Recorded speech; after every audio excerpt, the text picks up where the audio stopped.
Sahabat Shalom, Shalom. selamat pagi. Pada pagi ini daripada Sabat, hari yang diberkati Tuhan.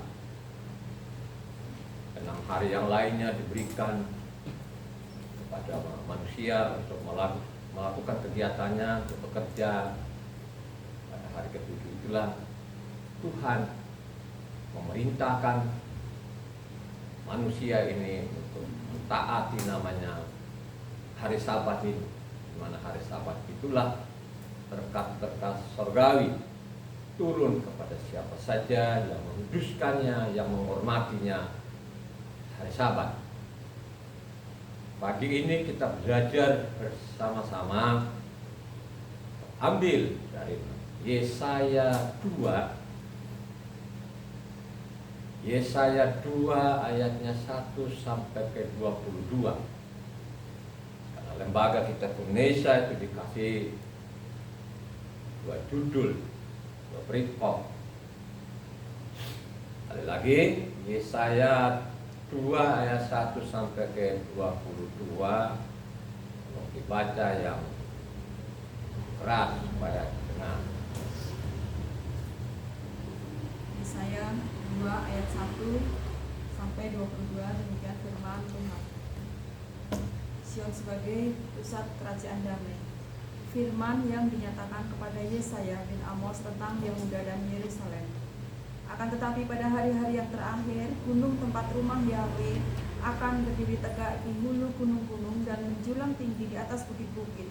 Segala bangsa akan berduyun-duyun ke sana, dan banyak suku bangsa akan pergi serta berkata, mari kita naik ke gunung Yahweh, ke rumah Elohim Yakub, supaya ia mengajar kita tentang jalan-jalannya dan supaya kita berjalan menempuhnya. Sebab dari Sion akan keluar pengajaran dan firman Yahweh dari Yerusalem.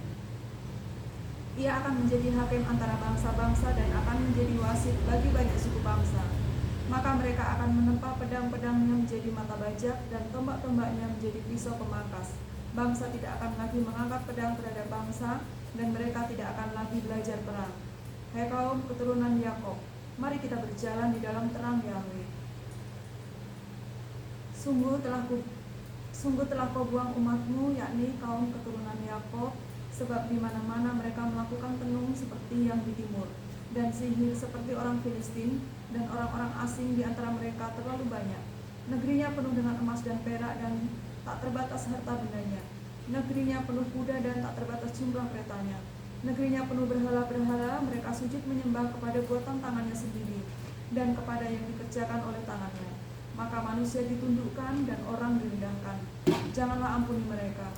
Masuklah di sela gunung batu dan bersembunyilah di dalam liang tanah terhadap kedahsyatan Yahweh dan terhadap semarak kemegahannya. Manusia yang sombong akan direndahkan, dan orang yang angkuh akan ditundukkan, dan hanya Yahweh sajalah yang maha tinggi pada hari itu. Sebab Yahweh semesta alam menetapkan suatu hari untuk menghukum semua orang congkak dan angkuh, serta menghukum semua orang yang meninggikan diri supaya direndahkan, untuk menghukum semua pohon aras di Libanon yang tumbuh meninggi dan tetap menjulang, dan menghukum semua pohon terbanting di Basan, untuk menghukum semua gunung yang tinggi-tinggi dan semua bukit yang menjulang ke atas, untuk menghukum semua menara yang tinggi-tinggi dan semua tembok yang berkubu, untuk menghukum semua kapal Tarsis dan semua kapal yang paling indah. Manusia yang sombong akan ditundukkan dan orang yang angkuh akan direndahkan. Hanya Yahweh sajalah yang maha tinggi pada hari itu. Sedang berhala-berhala akan hilang sama sekali. Maka orang akan masuk ke dalam gua-gua di gunung batu dan ke dalam liang-liang di tanah terhadap kedahsyatan Yahweh dan terhadap semarak kemegahannya. Pada waktu ia bangkit menakut-nakuti bumi. Pada hari itu berhala-berhala perak dan berhala-berhala emas yang dibuat manusia untuk sujud menyembah kepadanya akan dilemparkannya kepada tikus dan kelelawar. Dan dia akan masuk dalam leku-leku di gunung batu dan ke dalam celah-celah di bukit batu terhadap kedahsyatan Yahweh dan terhadap semarak kemegahannya pada waktu ia bangkit menakut-nakuti bumi. Jangan berharap pada manusia, sebab ia tidak lebih daripada embusan nafas, dan sebagaimanakah ia dapat dianggap. Demikian firman Yahweh. Ini ada 2 judul. Lembaga Kitab Indonesia, judul pertama, Sion itu pusat kerajaan damai. Judul kedua, hukuman Yahweh terhadap semua orang yang meninggikan diri, yang sombong. Banyak sekali orang yang sombong sampai saat ini. Ya, puji-puji dirinya karena dia sekolah di luar negeri, karena dia dapat titel yang berderet-deret. Akhirnya dia tidak tahu lagi apakah ini ajaran dari Sion atau bukan. Kenapa dia tidak tahu? Karena dia tidak pernah membaca kitab suci. Dia tidak hiraukan itu. Dia lebih suka namanya buk Bapak gereja. Sangat jelas di sini, suatu saat nanti manusia akan berduyun-duyun namanya ke Sion.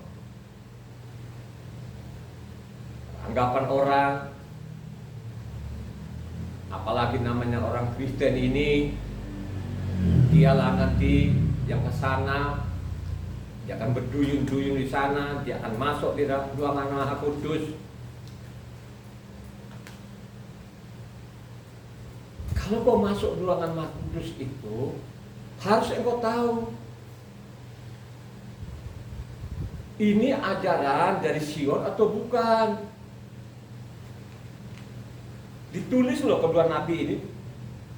Karena kedua nabi ini sejaman lah saudara ya. Mika sendiri pun juga menulis juga gimana suatu saat nanti manusia akan berduyun-duyun ke Sion. Ya. Jangan sampai saudara ini salah nangkap, berduyun-duyun sana terus sampai sana menyelonong-nyelonong masuk. Bentar dulu saudara, bacalah kitab suci dengan lengkap dari Kejadian sampai Wahyu itu, sehingga engkau tahu nanti apakah ini ajaran dari mimbar itu dari Sion atau bukan. Yang kita dengar sekarang ini saudara dari mimbar-mimbar itu bukan dari Sion lagi, karena semua berubah di dalamnya. Nama orang diganti, nama Tuhan diganti, termasuk namanya peraturan-peraturan Tuhan itu diganti saudara dengan seenaknya mereka. Makanya di sini dikasih dua judul, ya. Kasih dua judul, Sion itu pusat kerajaan damai. Judul kedua di sana lembaga kitab penulis, karena memang kitab suci ini sebenarnya nggak ada judulnya saudara. Apakah baik nggak yang dilakukan oleh baik juga kan gitu. Dengan judulnya kita memahami kan. Ya akan dihukum orang-orang yang sombong. Yang sombong bagaimana sih? Kalau kita selidik kitab suci ini, orang-orang sombong itu orang-orang yang apa ya? Tidak mau ikuti perintah Tuhan. Makanya saya mengatakan dua nabi ini menulis masalah Sion ini. Nabi Mika pun sendiri menulis Mika 4 ayat 1 sampai 3, satu orang dibaca. Ini kedua nabi ini sejamannya. Jadi Mika 4 ayatnya 1 sampai 3, ayat sampai ke 3 ya. Coba. Akan terjadi pada hari-hari yang 1 sampai 3. Akan terjadi pada hari-hari yang terakhir, gunung rumah Yahweh akan berdiri tegak mengatasi gunung-gunung dan menjulang tinggi di atas bukit-bukit.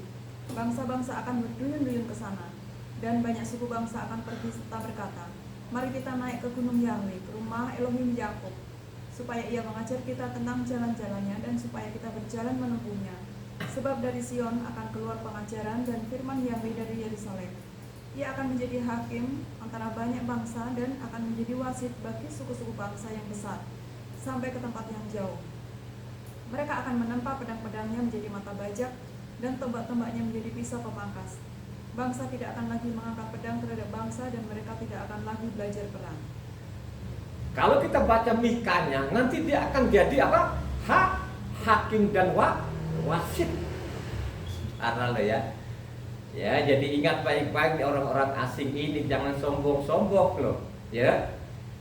Bait sucinya sekarang ini belum dibangun, ya.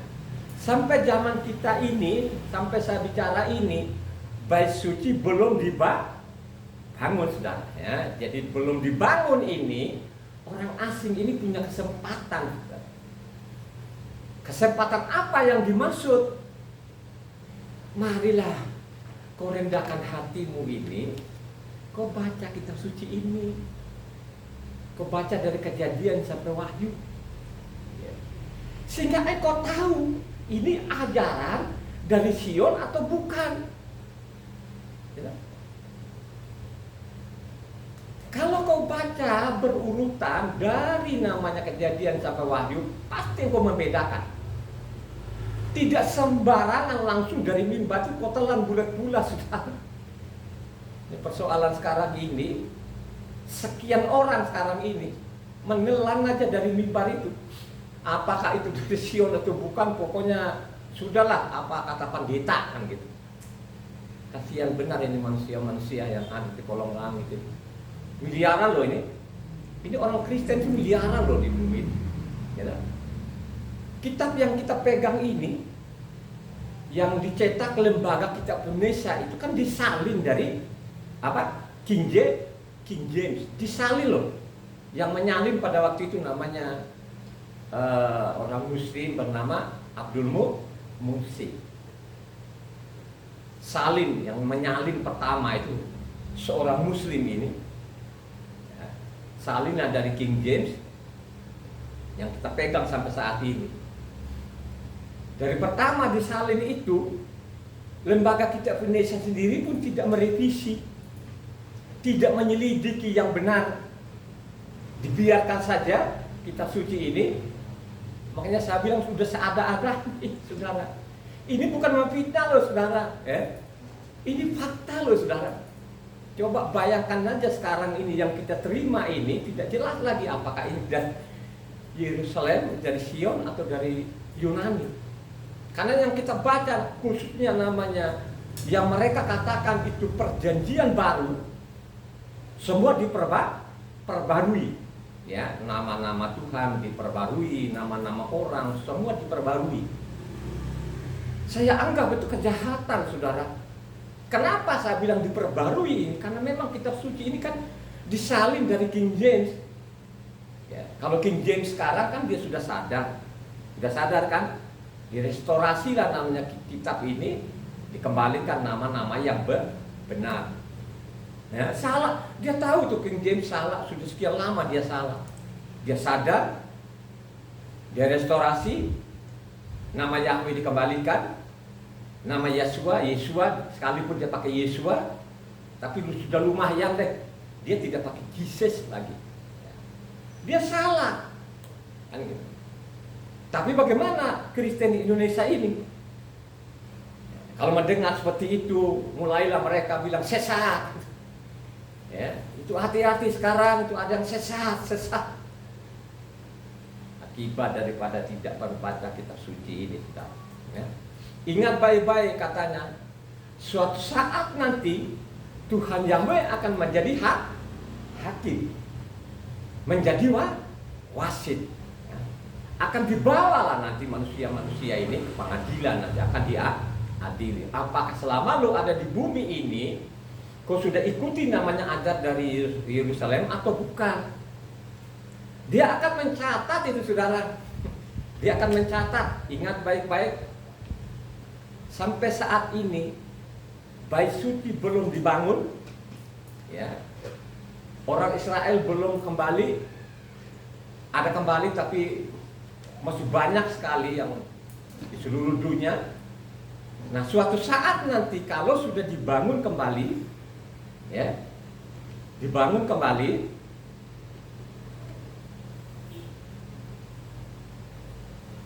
terus dirubah hati mereka, maka lo orang asing ini tunggu saja, ya. Makanya saya sarankan, saya mohon pada siapapun engkau yang mendengar khotbah ini, marilah kau renungkan betul ini, kau benar-benar ambil keputusan, ya.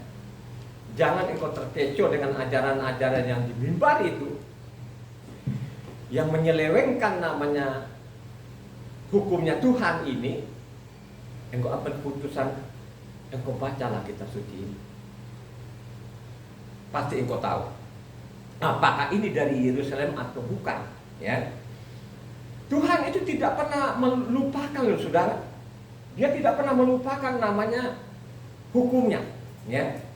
Dia tidak pernah melupakan namanya kota Yerusalem. Kota Yerusalem itu tempat kediamannya, ya. Jadi kota Yerusalem itu tempat kediamannya.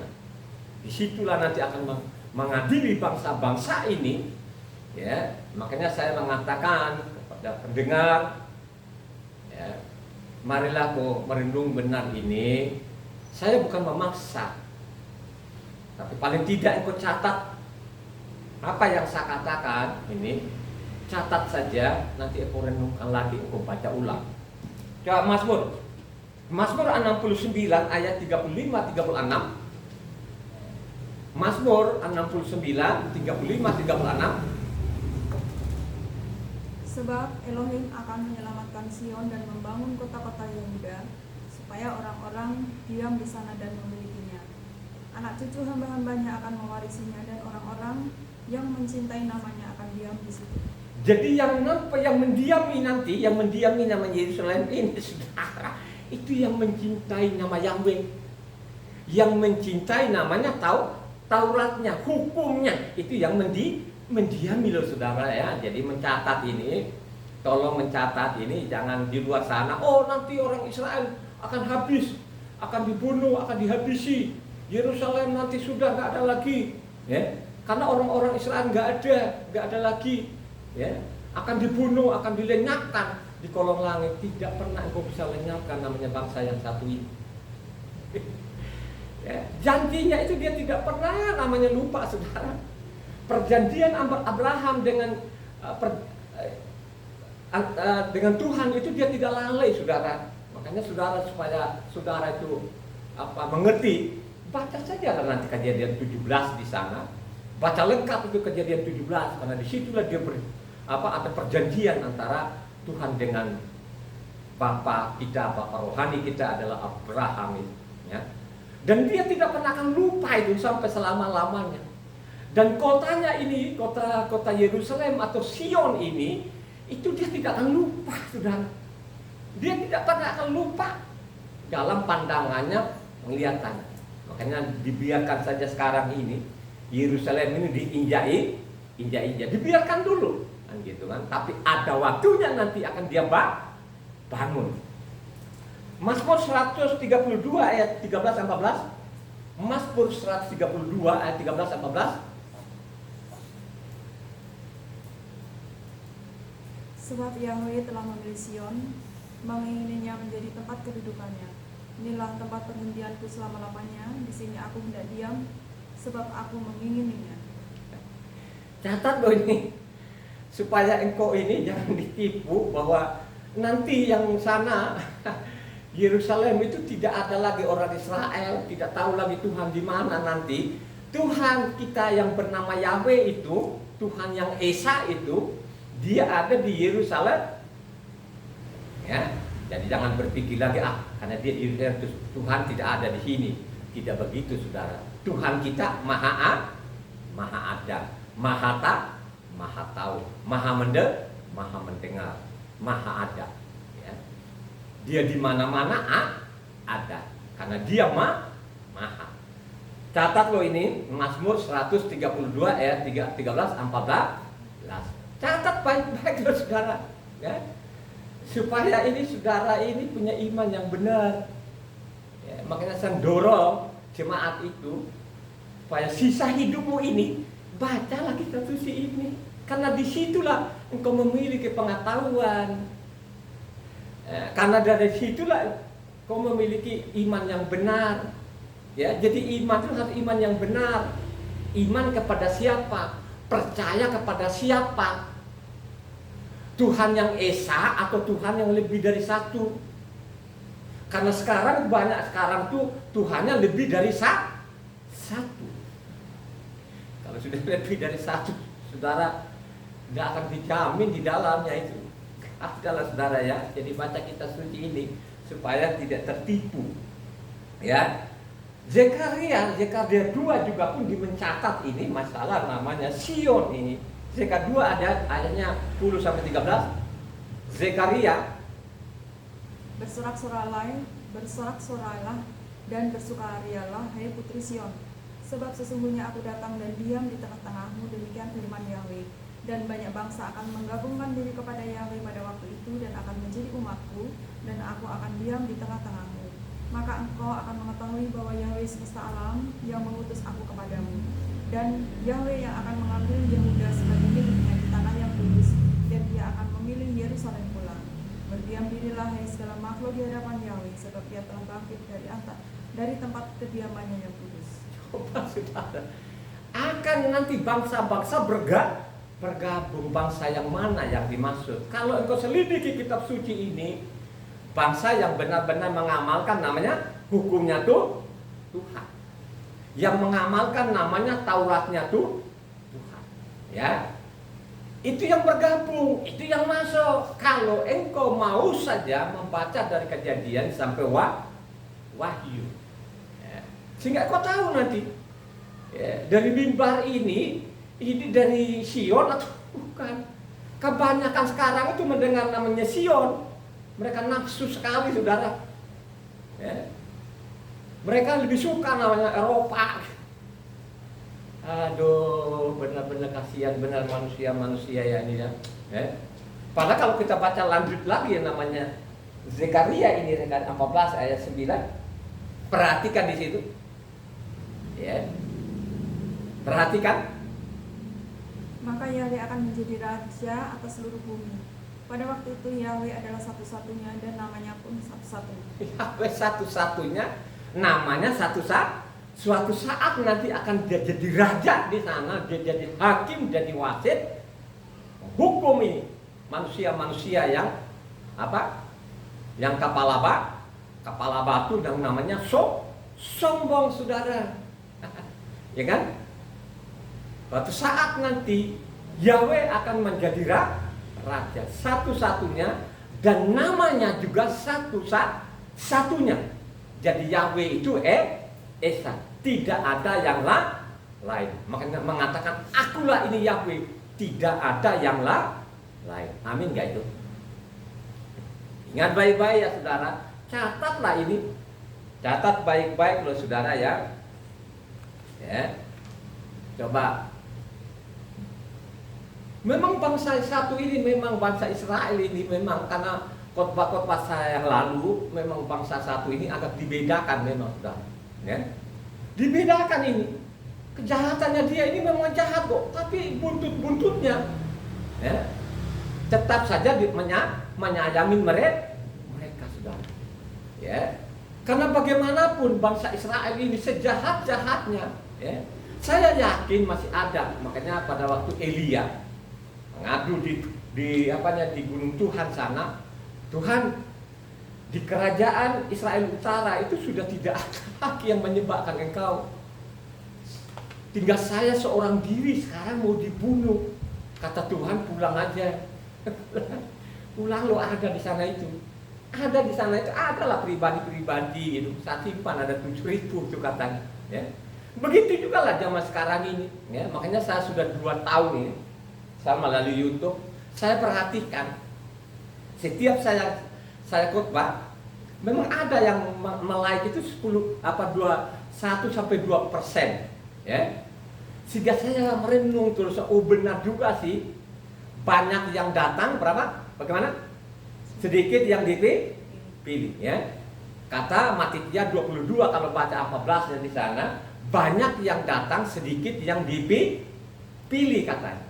Jadi setiap saya khotbah, saya perhatikan yang like itu memang tidak sampai 10% saudara ya.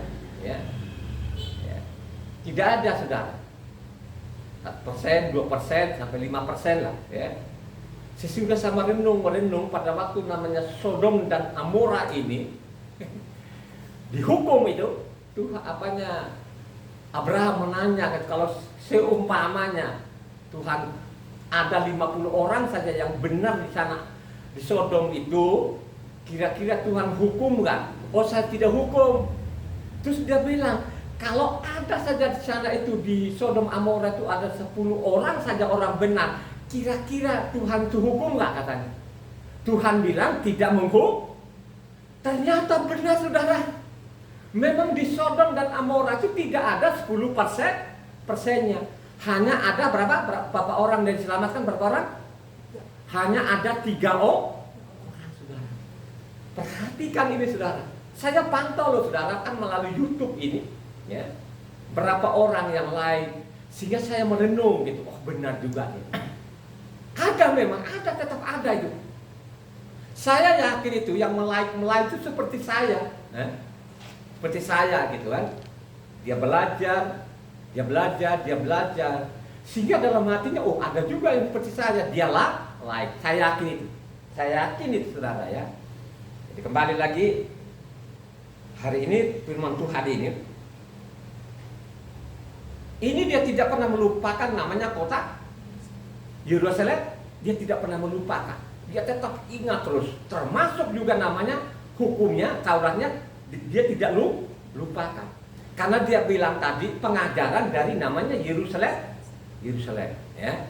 Pengajaran Yerusalem ini sudah diwanti-wanti kepada orang Israel itu supaya jangan ditambahi, jangan dikurang. Diwanti-wanti loh saudara. Tuhan itu tidak pernah akan mau untuk bikin tafsiran. Karena itu tadi sudah diperingatkan, jangan ditambahi, jangan dikurang. Makanya kalau kita baca namanya kelima kitab itu tidak ada yang susah-susah banget. Gak ada loh yang susah-susah banget loh saudara. Hanya kalau dia berpindah tangan oleh ahli-ahli itu saudara, akhirnya apa? Berbelit-belit saudara. Coba kan, saya kalau baca di YouTube itu ada yang menanya namanya masalah tritunggalnya itu sampai bingung saudara. Ya, mereka menjelaskan sampai orang bisa geleng-geleng kepala. Padahal Tuhan itu mengatakan bahwa saya itu Esa, tidak ada yang lain. Berulang-ulang kali. Coba berpindah tangan saudara, ditulis bikin nama buku-buku tafsiran itu bukan makin singkat jalannya, berkelok-kelok saudara. Akhirnya banyak orang tersesat. Contoh Eropa sekarang sudah tidak ada lagi. Sebenarnya Eropa itu sudah tidak ada lagi, ya. Jadi King James itu hanya pajangan saja. Sekalipun King James sudah direstorasi, dikembalikan nama Tuhan yang benar, sudah ditinggalkan saudara. Yang orang-orang Indonesia itu kalau di sekolah ke luar negeri sana, ke Eropa, dia bangga betul-betul. Kalau kok sekolah sekuler, oh saya akui itu, ya. Karena mereka yang sekolah luar negeri itu kan ilmu sekolah dari Eropa sana mereka pelajari betul, ya. Sehingga pulang Indonesia tuh jadi ahli-ahli saudara. Beda yang namanya orang katanya orang-orang teologi itu mereka bangga sekali kalau mereka belajar di Eropa. Dia tidak tahu di Eropa di sana itu sudah meninggalkan, itu sudah meninggalkan itu, ya, imannya. Ya, kalaupun ada katanya itu sudah kakek-kakek yang sudah nggak ngerti apa-apa. Karena memang sudah terbiasa lah dari dulu, dari kecilnya. Yang penting dia masuk di rumah ibadah, dia anggap selamat, ya. Apalagi kalau sudah kakek-kakek, nenek-nenek sudah ngiler-ngiler begitu, hanya nganga saja di rumah ibadah situ. Biarpun nanti pendetanya juga. Karena sudah terkunci hati di dalamnya. Kenapa seperti itu? Karena mereka merubah-rubah namanya hukumnya Tuhan ini, ya. Coba bayangkan aja kita ini sekarang kan kita lagi Sabat, ya. Terus besok ada yang Minggu, terus kita ikutin yang mana? Coba antara dua aja ini. Sekarang saya bilang Sabat, ini kan hari Sabtu. Kalau Sabat itu saya punya dasar namanya ada firmannya, ada catatannya di dalamnya. Apa? Kitab suci sudah ada. Tapi besok namanya Minggu saya tidak ketemukan. Nah, itu semua ikut mana ini? Coba saya tanya jemaat, Minggu itu dari Sion nggak? Pasti dengan tegas yang baca kitab suci itu bukan dari Sion. Yang dari Sion itu adalah namanya Sabat, karena hari Sabat ini diberkati. Kata diberkati di mana? Pasti seorang pembaca tahu itu kejadian Tuhan. Tuhan berhenti itu untuk memberkati, namanya hari ketujuh. Ini sangat jelas. Dan kata-kata itu dia tidak pernah akan berubah karena Sabat itu namanya kekal. Siapa yang melanggar hari Sabat dihukum, saudara. Ya, ingat baik-baik, ini nggak main-main loh, saudara ya. Jadi tadi sudah dicatat semua kediamannya Tuhan ada di Yerusalem, ya. Ya, tadi kita sudah catat namanya Zekaria suatu saat akan jadi raja, ya. Catatan Mika nanti dia akan jadi hakim dan jadi wasit, ya. Begitu juga lah kalau kita baca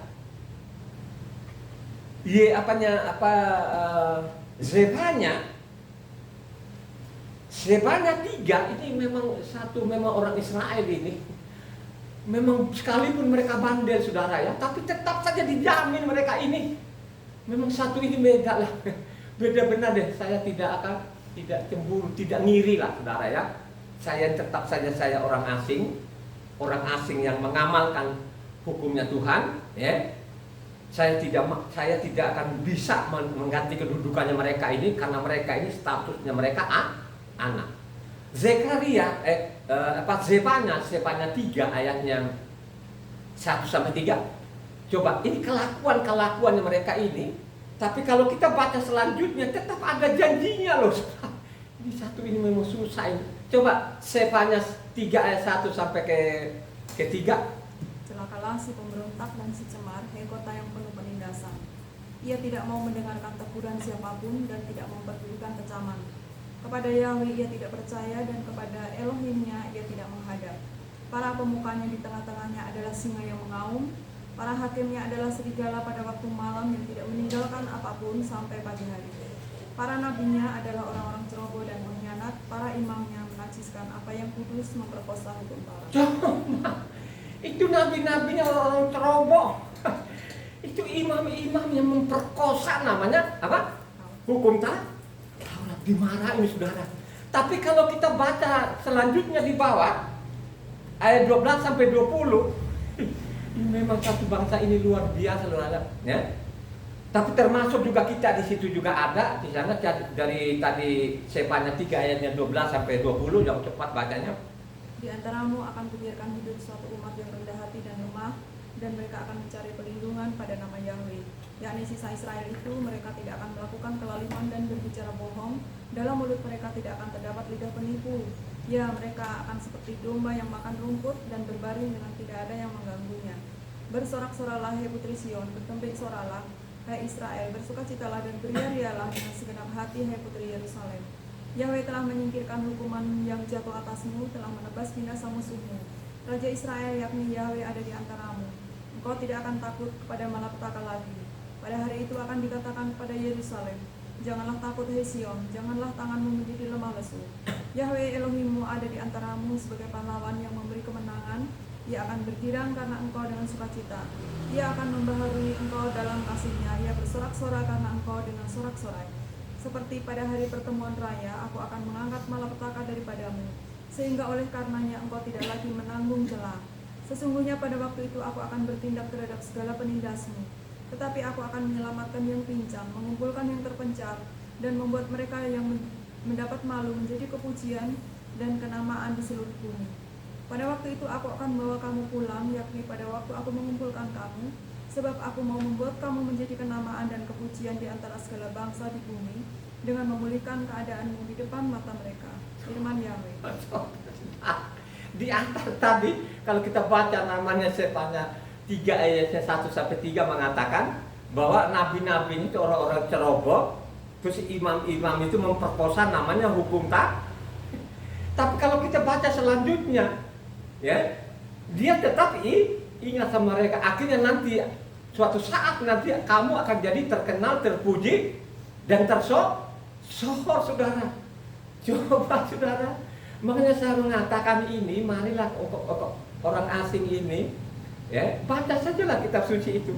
Dia tidak pernah akan tuntut sama engkau ini, lu titelmu berderet-deret. Kalau titelmu berderet-deret, kau berkata benar, itu gak ada masalah. Tapi kalau titelmu berderet-deret, kau nipu orang, ya, kau ajaran yang berbeda dari Sion, Nah, tunggu nanti, katanya tadi kan dia sebagai hakim, saudara. Ya. Coba bayangkan saja, suatu saat nanti mereka akan jadi tersohor dan terkenal. Ya. Dimarahin loh saudara mereka ini kan. Coba kalau kita, ini kan antara Yeremia dengan Sefanya ini kan sejaman saudara ya. Jadi Sefanya itu zaman Raja Yosia, sedangkan Yeremia ini juga zaman Raja Hosea saudara ya. Jadi Yeremia sendiri pun menulis juga Yeremia 13 ayat 10 sampai 13. Itu dia marah loh Tuhan. Marah betul di situ, tapi ditulis oleh Sefanya, wah mereka nanti akan jadi terkenal, tersohor. Coba baca namanya Yeremia 13 ayat 10 11. Yang keras supaya didengarin pendengar. Coba. Bangsa yang jahat ini yang enggan mendengarkan perkataan-perkataanku, yang mengikuti kedebilan hatinya dan mengikuti ilah lain untuk beribadah dan sujud menyembah kepada mereka, akan menjadi seperti ikat pinggang ini yang tidak berguna untuk apapun. Sebab seperti ikat pinggang melekat pada pinggang seseorang, demikianlah tadinya segenap kaum Israel dan segenap kaum Yehuda kulekatan kepadaku. Demikian firman Yahweh, supaya mereka itu menjadi umat, menjadi ternama, terpuji, terhormat bagiku. Tetapi mereka itu tidak mau. Tidak mau, katanya ini zaman Yeremia. Ya. Tapi tadi tulisan namanya Sefanya, karena dua nabi ini kan sejaman gitu kan. Tapi tulisan namanya Sefanya, tetap mereka ingat suatu saat nanti akan benar-benar mereka ternama, terhormat dan terpuji loh saudara. Ya, jadi ini harus dicatat saudara. Catat baik-baik, mendengar baik-baik ini. Jangan keraskan hatimu, orang asing. Ya. Jangan terkecoh. Karena pengajar-pengajarmu titelnya berderet-deret. Saya mengatakan kalau titelmu berderet-deret, kalau berkata benar, kenapa tidak? Tapi kalau kau menyimpang, itu yang salah saudara ya. Itu hukumannya berat. Nanti kita lihat, nanti hukumannya berat ini saudara. Kita harus baca lengkap memang kitab suci ini, ya, supaya kita ini orang asing itu tidak sok tahu loh, ya. Coba tadi dulu saya sampaikan gitu loh, marilah bacalah kitab suci, tapi yang menanggap itu hampir-hampir nggak ada loh saudara, ya. Karena memang sudah didoktrin dari mimbar itu, yang penting lu datang rumah ibadah sampai ngantuk juga pun udah deh surga. Karena Pak Pendetanya yang pegang namanya kunci kerajaan surga. Di dalam kitab suci itu tidak begitu. Makanya zaman Yesua itu pada waktu namanya Tuhan ini, Tuhan Yahweh ini menjadi manusia, peringatkan namanya bangsa Israel, murid-muridnya supaya mewaspadai nama apa? Ajaran apa? Imami, ahli-ahli Taurat, waspadai loh katanya ajarannya kan gitu. Kalau kita baca namanya di Matitia 16 sana ayat 6 ya, coba supaya saudara ngerti nyatatlah gitu ya. Dia sudah memperingati ajaran-ajaran mereka harus diwaspadai loh katanya. Baca 6 dulu baru ke 12-nya. Matitia 16 ayatnya 6 nanti ke 12-nya. Yesua berkata pada mereka, berjaga-jagalah dan waspadalah terhadap rabi orang Farisi dan Saduki. Coba 12-nya. Ketika itu barulah mereka mengerti bahwa bukan maksudnya supaya mereka waspada terhadap rabi roti, melainkan terhadap ajaran orang Farisi dan Saduki. Coba kan waspadai namanya ajaran-ajaran yang sudah melenceng. Tadi kan ini imam-imam ini memperkosa namanya hukum Taurat. Makanya dicatat di sana pada waktu namanya Tuhan Yahweh ini ada di bumi menjadi anak manusia, satu-satunya peringatkan namanya murid-muridnya supaya mewaspadai namanya ajaran-ajaran orang-orang Orang Farisi ini bukan orang-orang loh saudara, orang-orang yang benar-benar itu militan dalam itu Taurat saudara ya kan gitu. Tapi Taurat yang mereka pegang ini, jadi Tauratnya bukan, mereka tidak baca juga sih ya. Kalau saya lihat ini orang-orang Israel zaman Yesua itu kebanyakan mereka Talmudnya gitu loh ya. Sehingga mereka ini membabi buta. Kita lihat contoh pada waktu Yesua itu menyembuhkan orang pada hari Sabat, mereka membabi buta ya. Jadi seorang-orang ini melanggar namanya hukumnya tuh Tuhan. Pada di dalam isi kitab suci tidak seperti itu. Makanya dia jelaskan tuh, kalau misalnya anakmu masuk got atau kambingmu masuk got, masa sih lu nggak sabar, masa sih lu nggak nolong, kan begitu. Tapi mereka namanya membabi buta, ya. Makanya harus waspadai, ya.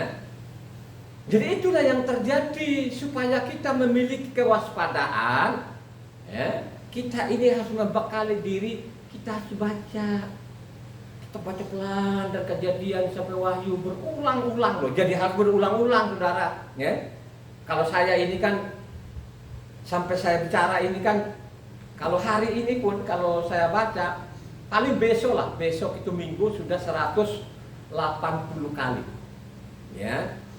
Jadi besok nanti hari Minggu saya surat 180 kali dari Kejadian sampai Wahyu berulang-ulang kali. Ya, saya baca kitab suci dari Kejadian sampai Wahyu berulang-ulang kali, sehingga sampai saya bicara ini sudah 179. Jadi besok itu 180. Ya. Sehingga saya tahulah isi kitab suci ini, paling tidak sekian persen saya tahu isi kitab suci di dalamnya.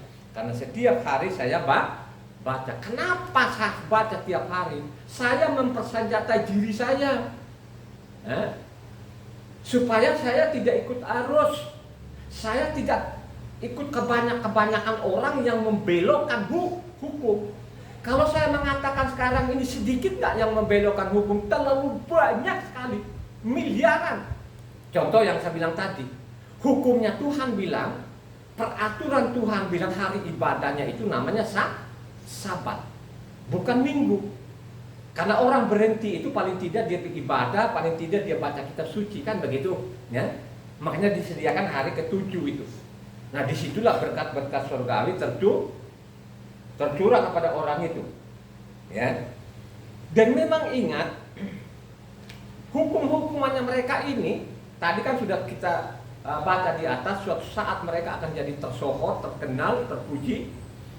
Kalau kita baca, memang hukumannya mereka ini memang beda juga sih, ya. Coba satu orang, Mazmur 89 ayat 26 sampai 36. Perhatikan ini satu ini, bangsa yang satu ini memang bangsa pilihan saya ini, memang dia pisahkan dari bangsa lain. Khotbah saya kemarin kan sudah saya mengatakan, ya. Jadi ini orang Israel ini dihukum, tapi tidak seperti yang bangsa-bangsa loh, saudara. Bangsa-bangsa itu dihukum, benar-benar luar biasa juga. Nggak ada janji lah. Kalau bangsa itu tidak ada janji suatu saat nanti akan menyayangi lagi, tidak ada, saudara. Makanya bangsa asing ini benar-benar, saudara, kita perhatikan di dalamnya. Kita harus baca kitab suci, kita harus ikuti apa yang tertulis di dalamnya, pasti kita diselamatkan.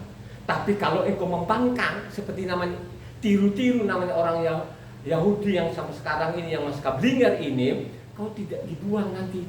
Kau itu dibuang loh, saudara, dilemparkan begitu aja. Baca aja nanti di Roma sana, ya. Bagaimana nanti mereka, karena mereka ditempel, kita ini ditempel, bertentangan dengan akarnya, dipotong dan dilempar. Itu kalau membaca di Roma 11 ya, Roma 11 ya. Dibaca aja di situ supaya engkau punya pemahaman yang benar ini. Supaya engkau tidak sombong gitu loh, ya. Jadi tidak sombong. Mengatakan tadi kan 2 judul kan, di atas Sion kerajaan damai, di bawah itu judul yang kedua adalah menghukum orang-orang sombong. 89 ayat 30 Mazmur 89 ayat 26 baca. Dia pun akan berseru kepadaku, Bapakku engkau, Elohimku dan gunung batu keselamatanku. Aku pun juga akan mengangkat dia menjadi anak sulung, menjadi yang maha tinggi di antara raja-raja bumi. Aku akan memelihara kasih setiaku bagi dia untuk selama-lamanya, dan perjanjianku teguh bagi dia. Aku menjamin akan adanya anak cucunya sampai selama-lamanya, dan tahtanya seumur langit. Jika anak-anaknya meninggalkan Tauratku dan mereka tidak hidup menurut hukumku, jika ketetapanku mereka langgar dan tidak berpegang pada perintah-perintahku, maka aku akan membalas pelanggaran mereka dengan gada dan kesalahan mereka dengan pukulan-pukulan. Tetapi kasih setiaku tidak akan kujauhkan daripadanya, dan aku tidak akan berlaku curang dalam hal kesetiaanku. Aku tidak akan melanggar perjanjianku, dan apa yang keluar dari bibirku tidak akan kuubah. Sekali aku bersumpah demi kekudusanku, tentulah aku tidak akan berbohong kepada Daud. Anak cucunya akan ada selama-lamanya dan tahtanya seperti matahari di depan mataku. Catat ini. Catat ya, catat baik-baik, jangan kau sombong loh saudara, jangan berkoak-koak dari mimbar itu. Ya. Kau dengar-dengar yang berbau-bau Israel, ya, kau benci banget. Kau dengar nama-nama Yahweh, kau benci. Kau dengar namanya Elohim, kau benci. Ya, coba, kan sekarang itu nggak ada di mimbar saudara. Ya, mendengar kata Elohim, kayaknya mereka alergi banget itu loh. Nggak mau kata Elohim, nggak mau kata Yahweh. Coba saudara, kalau sudah seperti ini. Ya, dengarkan ini mereka ini bangsa pilihannya satu ini beda loh saudara. Ya, dia tetap menghukum mereka gitu, tapi tetap aja ingat kepada siapa? Ingat perjanjiannya Abraham. Ya, coba. Makanya Roma 9 ayat 4 sampai 10 coba. Ya, Roma 9 ini untuk bangsa Israel loh. Roma juga dicatat sana, Roma 9 ayatnya 4 sampai 10 yang keras. Sebab mereka adalah orang Israel, mereka telah diangkat menjadi anak dan mereka telah menerima kemuliaan dan perjanjian-perjanjian dan hukum Taurat dan ibadah dan janji-janji. Mereka adalah keturunan bapak-bapak leluhur yang menurunkan Mesias dalam keadaannya sebagai manusia yang ada di atas segala sesuatu. Dia adalah Elohim yang harus dipuji sampai selama-lamanya. Amin. Akan tetapi firman Elohim tidak mungkin gagal, sebab tidak semua orang yang berasal dari Israel adalah orang Israel, dan juga tidak semua yang terhitung keturunan Abraham adalah anak Abraham, tetapi yang berasal dari Ishak yang disebut keturunanmu. Artinya bukan anak-anak menurut daging adalah anak-anak Elohim, tetapi anak-anak perjanjian yang disebut keturunan yang benar. Sebab firman ini mengandung janji, pada waktu seperti inilah aku akan datang, dan Sarah akan mempunyai seorang anak laki-laki. Tetapi bukan hanya itu saja, lebih terang lagi ialah Ribka yang mengandung satu orang, yaitu Ishak bapa leluhur kita. Coba Anda catat itu saudara, Roma 9 ayat 4 sampai 10, catat dibaca ulang-ulang. Mereka itu diangkat menjadi firman Tuhan tidak pernah gagal. Tidak pernah gagal. Makanya surat-surat Rasul Saul itu jangan dibaca sepotong-sepotong, seolah-olah Rasul Saul itu membatalkan namanya hukumnya Tuhan. Itu namanya orang-orang yang begitu itu yang dengar dari mimbar, tidak mau menyelidiki kitab suci. Ingat baik-baik loh ya.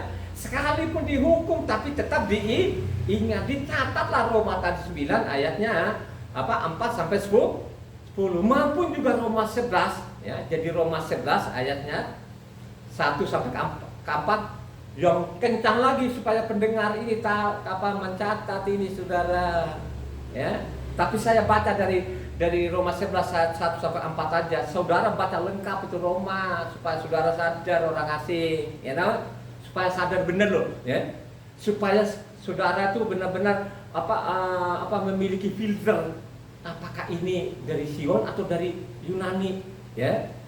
Supaya kalian tidak ditipu apakah ini aja dari Eropa atau dari Yerusalem, gitu loh. Coba baca namanya Roma 11 ayat 1 sampai 4. Maka aku bertanya, adakah Elohim mungkin telah menolak umatnya? Sekali-kali tidak, karena aku sendiri pun orang Israel dari keturunan Abraham dari suku Benyamin. Elohim tidak menolak umatnya yang dipilihnya. Apakah kamu tidak tahu apa yang dikatakan kitab suci tentang Elia waktu ia mengadukan Israel kepada Elohim? Tuhan, nabi-nabimu telah mereka bunuh, mezbah-mezbahmu telah mereka runtuhkan. Hanya aku seorang dirilah yang masih hidup, dan mereka ingin mencabut nyawaku. Tetapi bagaimanakah firman Elohim kepadanya? Aku masih meninggalkan 7.000 orang bagiku yang tidak pernah sujud menyembah Baal. Catat itu. Catat loh saudara ya. Supaya engkau ini orang-orang asing ini ya, jangan so-soan ya. Pokoknya saya sudah ditebus oleh Yesus. Dengan darah Yesus kata sudah selesai. Baca lengkap. Yang dia tebus itu siapa?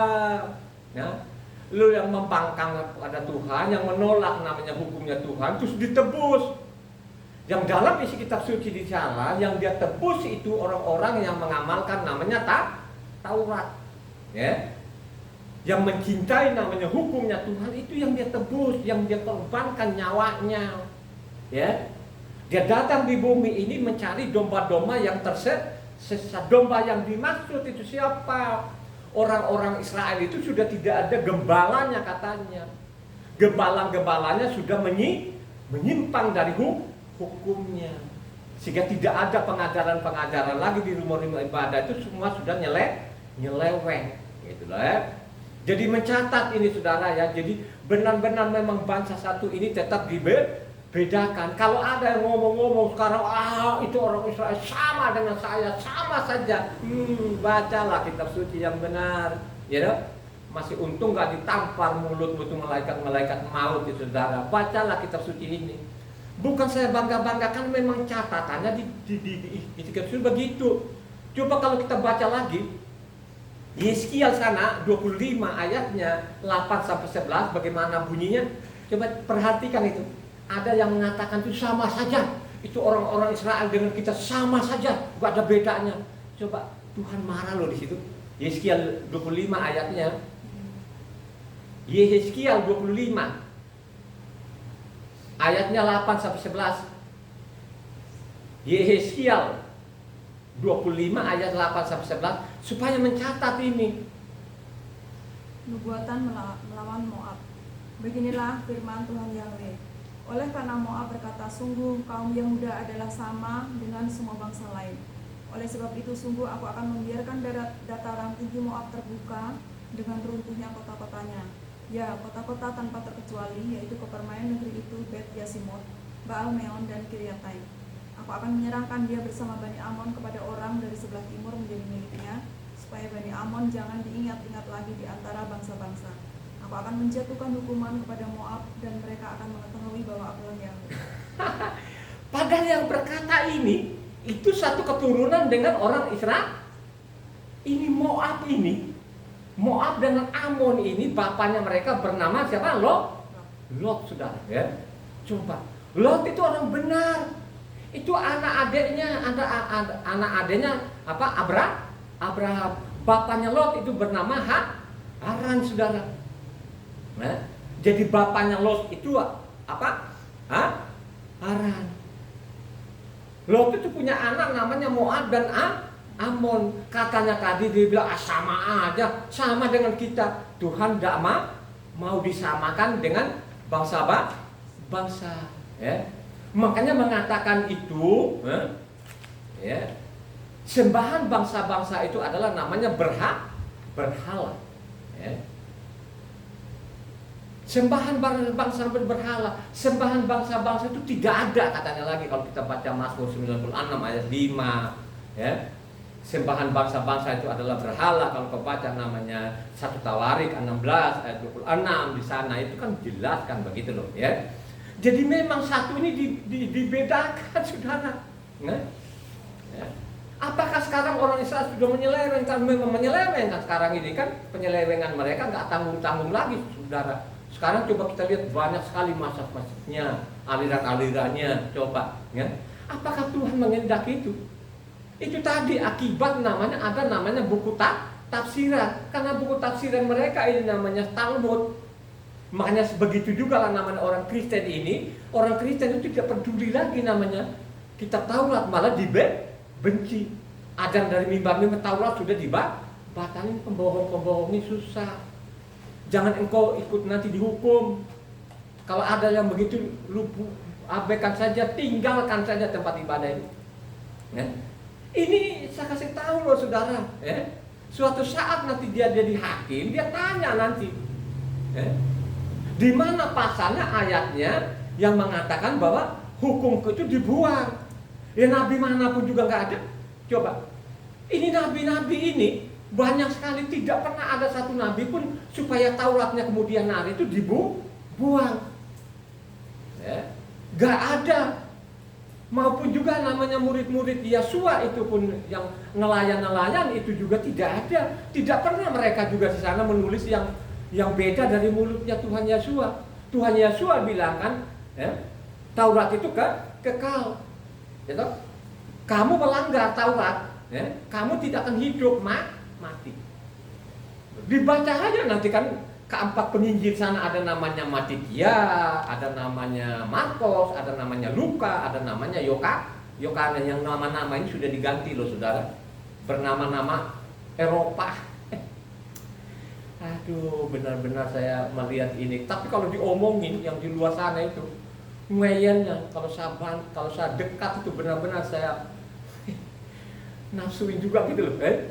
Dia tidak menyelidiki ini nama-nama itu dari Yerusalem atau bukan gitu loh. Nama saja. Ini orang kan sudah mati ini. Ya. Sudah mati ini orang ini kan sudah nggak tahu lah dia tulangnya di mana. Kok diganti namanya jadi Yakob jadi James gitu, ngaco saja ini. Ya itulah ya. Kita tidak pedulikan, biarkan saja mereka. Marilah kita tetap tekun ini membaca kitab suci. Lanjut ya. Tadi dia bilang tuh apa orang Israel tidak bisa disamakan dengan bangsa mana dari manapun, tidak boleh disamakan ya. Tapi keselamatan itu diberikan kepada bangsa-bangsa enggak? Diberikan enggak? Pasti diberikan juga. Kalau engkau mau ikuti namanya Taurat, dan diberikan juga keselamatan.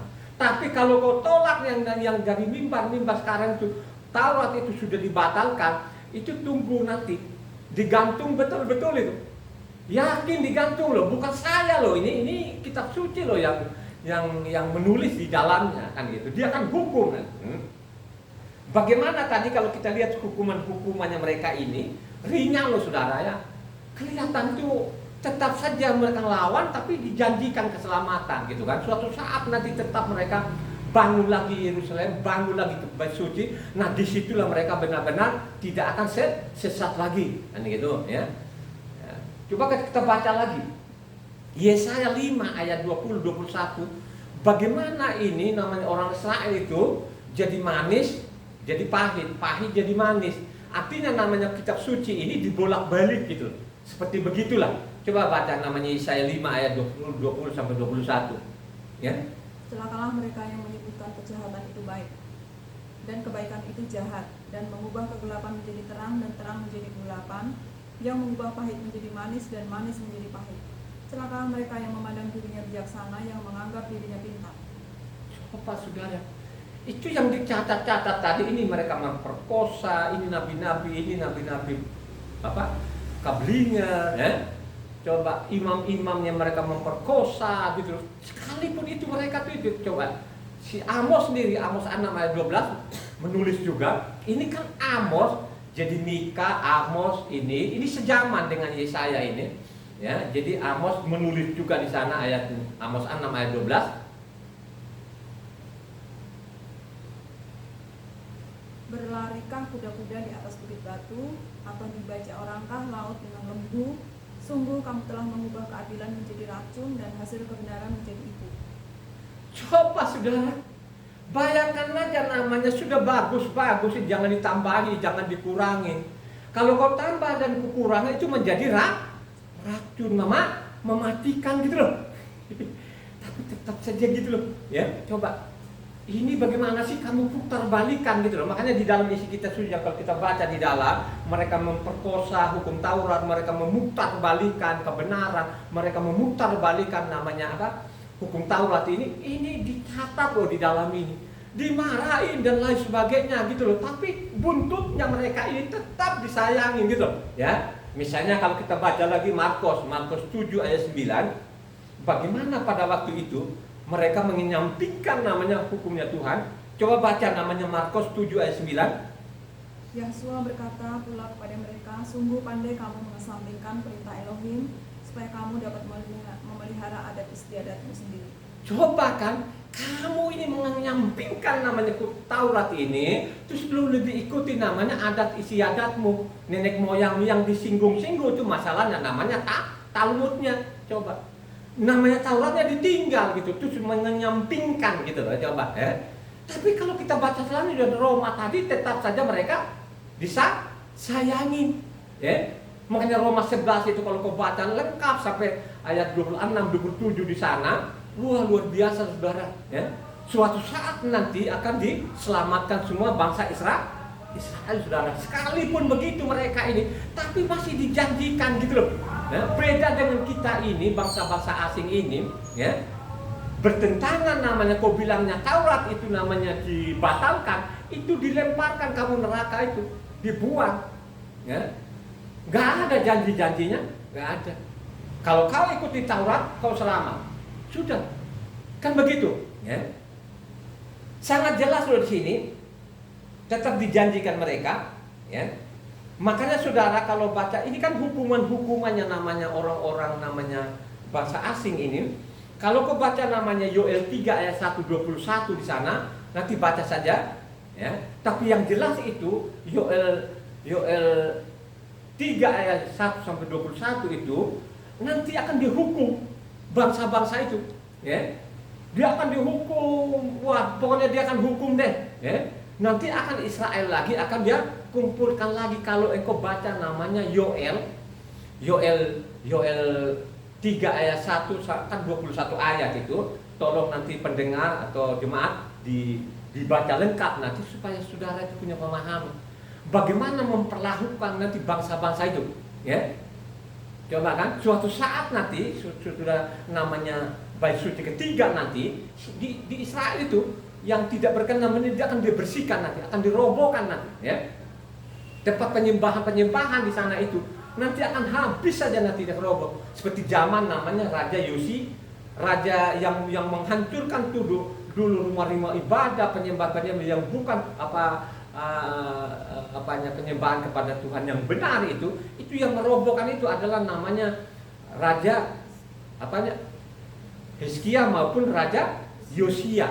Jadi itu yang merobohkan semua, ya, tempat-tempat ibadahnya mereka itu, rumah-rumah ibadahnya yang tidak sesuai Taurat dibersihkan semua, dirobohkan. Nanti begitu juga pada waktu nanti bait suci yang ketiga nanti dibangun, dia akan hapuskan, ya. Nah disitulah nanti selesai semuanya. Orang asing ini tinggal nganga-nganga kita gitu kalau saudara, ya. Jadi ingat baik-baik, ini dicatat baik-baik ini. Yoel 3 tadi ayat 1 sampai ke 21 dibaca lengkap di situ supaya saudara punya pemahaman yang benar, ya.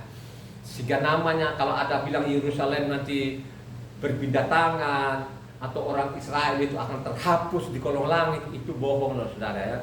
Tuhan tidak pernah melalaikan namanya kota tempat kediamannya maupun bangsa Israel. Yesaya 24 ayat 5 sampai 6 kita lihat ini hukuman kepada bangsa-bangsa, ya. Dan akan dihukum nanti mereka ini yang robah-robah hukum ini ditulis oleh namanya Yesaya 24 ayat 5 sampai 6. Bumi cemar karena penduduknya, sebab mereka melanggar undang-undang, mengubah ketetapan dan mengingkari perjanjian abadi. Sebab itu sumpah serapah akan memakan bumi dan penduduknya akan mendapat hukuman. Sebab itu penduduk bumi akan hangus lenyap dan manusia akan tinggal sendiri. Coba saudara, ini saya mau beritahukan, dia akan memang hukum orang-orang yang merubah-rubah hukum itu, ya. Siapa yang merubah hukum-hukum ini, saudara? Ini bukan sedikit ini, ya. Bukan sedikit loh. Merubah namanya hukumnya tuh Tuhan, ya. Makanya kalau kita baca selanjutnya yang paling parah yang kita lihat dengan mata telanjang kita sekarang ini, bagaimana namanya bangsa-bangsa dihukum ini. Coba satu orang Yeremia 25 ayatnya 31 sampai 33 yang kencang supaya pendengar ini mencatat, ya. Ini menyelewengkan namanya ajaran namanya dari Yerusalem ini, saudara, ada sanksinya yang begitu berat. Coba baca namanya Yeremia 25 ayatnya 31 sampai 33. Ya. Ini nggak main-main loh. Baca. Yang kencang. Deru perang akan sampai ke ujung bumi, sebab Yahweh mempunyai pengaduan terhadap bangsa-bangsa. Ia akan berperkara dengan segala makhluk, orang-orang fasik akan diserahkannya kepada pedang. Demikian firman Yahweh. Beginilah firman Yahweh semesta alam, sesungguhnya malapetaka akan menjala dari bangsa ke bangsa, suatu badai besar akan berkecamuk dari ujung-ujung bumi. Maka pada hari itu akan bergelimpangan orang-orang yang mati terbunuh oleh Yahweh dari ujung bumi sampai ke ujung bumi. Mereka tidak akan diratapi, tidak akan dikumpulkan, dan tidak akan dikuburkan. Mereka akan menjadi pupuk di ladang. Ini ingatanmu masih seger. Bagaimana pada waktu tahun berapa kemarin itu ada tsunami yang begitu besar. Coba dari Aceh itu sampai ke Indi itu berapa juta orang. Ini nubuatan ini benar-benar loh saudara. Saya kalau baca begitu merinding loh saudara. Dia akan menghukum itu orang-orang yang merubah-rubah hukumnya tuh. Makanya saya mengatakan, ya, Kalau engkau benar di hadapan Tuhan, Dia jamin lu tidak pernah akan mati namanya penyakit. Lu tidak pernah akan mati karena bencana. Ini ada janjinya. Jangan engkau tambahi, jangan engkau kurang, pasti akan dijamin kehidupan. Selama lu di bumi pun dijamin. Isi perutmu, kesehatanmu dijamin lu saudara. Ya? Coba kan, makanya Mazmur 91 di sana kan sangat jelaskan. Mazmur 91 berapa ayat? Ada 16 ayat saudara. Ya? Coba dibedakan nanti di sana. Yang kena malapetaka, yang kena penyakit itu yang tidak mau mengenal Tuhan. Kalau engkau mengenal aku, kau memanggil namaku Yahweh, engkau ingat bahwa aku ini satu-satunya Esa, aku akan jamin. Lu tidak pernah akan mati karena penyakit, lu tidak pernah akan mati karena bencana malapetaka. Ini janjinya Tuhan. Yang kita sembah, yang disembah Abraham, Ishak dan Yakub bernama Yahweh, satu-satunya, tidak ada yang lain. Amin gak itu? Jamin. Tapi kalau engkau robah-robah hukumnya, ini sudah diperlihatkan, ya. Sudah diperlihatkan loh. Ini masalah sampai sekarang ini, dengar gempa sedikit larilah orang dari pinggir laut. Karena memang sudah dicatat di dalam juga. Dicatat dalam Lukas sana, kalau kau buka Lukas 21 di sana, apa tanda-tanda kedatanganmu nanti mengatakan ada gempa bumi, ya, ada namanya sampar masalah corona. Corona itu saudara tidak sedikit, jutaan orang ini sudah dinubuatkan oleh namanya, sudah disuruh tulis namanya Lukas, ya, bahwa nanti tanda-tanda kedatangannya ada gempa bumi, ada tsunami, ada namanya ya tsunami, itu dicatat loh, itu sudah, dan benar-benar sudah tergenapi, ya. Jadi ini memang detik-detik kapan ini kita tidak tahu, tapi mari kita persiapkan diri, kita selalu membaca kitab suci, membekali dirimu dengan pengetahuan akan firman, ya. Coba kan, kalau ada bilang nanti, wah firman Tuhan sudah dibuang, ya. Kata penulis misalnya penulis siapa? Namanya Matitia, Markus, Lukas maupun Yohanes itu tidak pernah mereka bilangnya suruh Taurat namanya dibuang, tidak ada, ya. Kan begitu, tidak pernah dibatalkan. Contoh namanya apa? Coba Yohanes 10 ayatnya 35. Yohanes 10 ayat 35.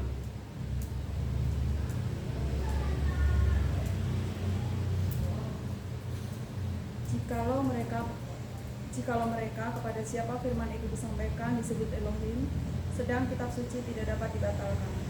Jadi kitab suci atau Taurat itu tidak dapat dibatalkan, ya. Coba, tidak dibatalkan. Tauratmu itu adalah namanya kebenaran, ya. Kalau kita baca namanya Yohanes 17 ayat 17, ini kan tulisan-tulisan dan lain-lain terakhir dicatat dari mulutnya Tuhan itu sendiri. Kuduskanlah mereka dalam kebenaran, firman-Mu adalah kebenaran. Jadi kebenaran firman ada yang dimaksud kebenaran itu adalah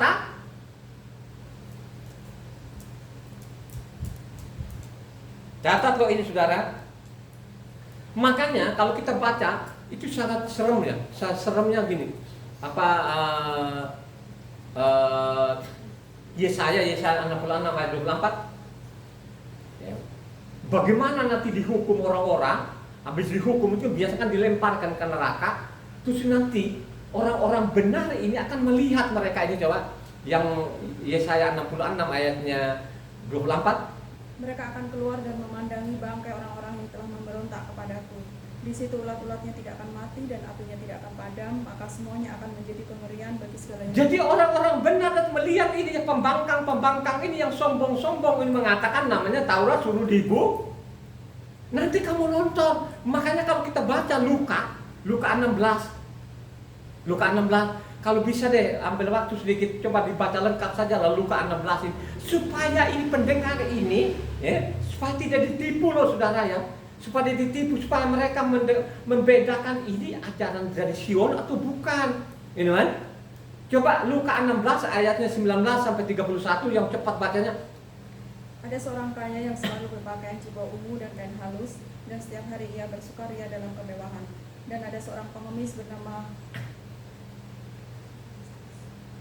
Lazarus, badannya Eliasar namanya. Lazarus itu nama aslinya dia, nama dari Sion itu Eliasar. Dan ada seorang pengemis bernama Eleazar, badannya penuh dengan borok, berbaring dekat pintu rumah orang kaya itu, dan ingin menghilangkan laparnya dengan apa yang jatuh dari meja orang kaya itu. Malahan anjing-anjing datang dan menjilat boroknya. Kemudian matilah orang miskin itu, lalu dibawa oleh malaikat-malaikat ke pangkuan Abraham. Orang kaya itu juga mati lalu dikubur, dan sementara ia menderita sengsara di alam maut, ia memandang ke atas, dan dari jauh dilihatnya Abraham dan Eleazar duduk di pangkuannya. Lalu ia berseru, katanya, Bapak Abraham, kasihanilah aku. Suruhlah Eleazar supaya ia mencelupkan ujung jarinya ke dalam air dan menyejukkan lidahku, sebab aku sangat kesakitan dalam nyala api ini. Tetapi Abraham berkata, Anak, ingatlah bahwa engkau telah menerima segala yang baik sewaktu hidupmu, sedangkan Eleazar segala yang buruk. Sekarang ia mendapat hiburan dan engkau sangat menderita. Selain daripada itu, di antara kami dan engkau terbentang jurang yang tak terseberangi, supaya mereka yang mau pergi dari sini kepadamu, ataupun mereka yang mau datang dari situ kepada kami tidak dapat menyeberang. Kata orang itu, kalau demikian, aku minta kepadamu Bapa, supaya engkau menyuruh dia ke rumah ayahku. Sebab masih ada 5 orang saudaraku, supaya ia memperingati mereka dengan sungguh-sungguh, agar mereka jangan masuk kelak ke dalam tempat penderitaan ini. Tetapi kata Abraham, ada pada mereka kesaksian Mose dan para nabi. Baiklah mereka mendengarkan kesaksian itu. Ya. Dia bilang, saudara, ini kan ada orang kaya dan orang miskin. Ya.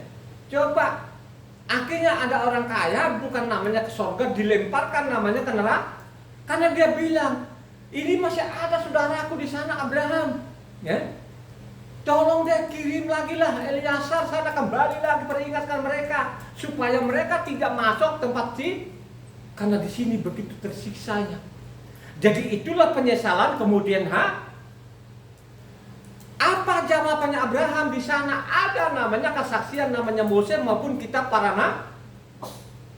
Coba ini pembunuh-pembunuh yang di mimbar ini, yang sampai saat ini mereka di mimbar-mimbar itu bahwa Taurat itu sudah dibatalkan. Ya. Terang-terangan mereka menantang Tuhan ini. Ya. Coba kan, saya beragama Kristen, saya lah yang masuk dalam kerajaan surga. Akhirnya lu beragama berkelahi. Ya. Coba kan, hanya lu bawa saya orang Kristen, tapi lu tidak tahu apa-apa isinya. Lu putar balikan di dalamnya. Dan ingat baik-baik katanya, ya, ada kesaksian namanya Mose maupun kitab para nabi-nabi. Tinggal mereka baca itu saja. Kalau mereka baca itu, tidak mungkin mereka masuk di tempatmu. Kan begitu kan? Lu mau dengar atau tidak dengar, ini saya kasih tahu ini. Beritahu kan terserah. Ya. Tinggal lu catat, lu baca ulang, ya. Ini bukan gretak-gretak begitu, ya. Ini agak ancamannya. Ancamannya tidak main-main di situ. Makanya dituntut sama kita. Taurat itu menuntut sama kita supaya kita benar-benar ikuti perintah Tuhan. Sesuai yang tertulis ikuti saja. Orang yang ikuti itu perintahku, orang itu akan selamat. Baca satu orang Imamat 18 ayatnya 4-5. 4-5. Imamat 18 ayat 4-5. Kamu harus lakukan perintahku dan harus berpegang pada ketetapanku dengan hidup menurut semuanya itu. Akulah Yahweh Elohimmu. Sesungguhnya kamu harus berpegang pada ketetapanku dan peraturanku. Orang yang melakukannya akan hidup karenanya. Akulah Yahweh. Coba saudara, orang-orang yang mengikuti namanya Taurat, yang mengikuti hukum dengan rendah hati, apa bilangnya? Akan hidup.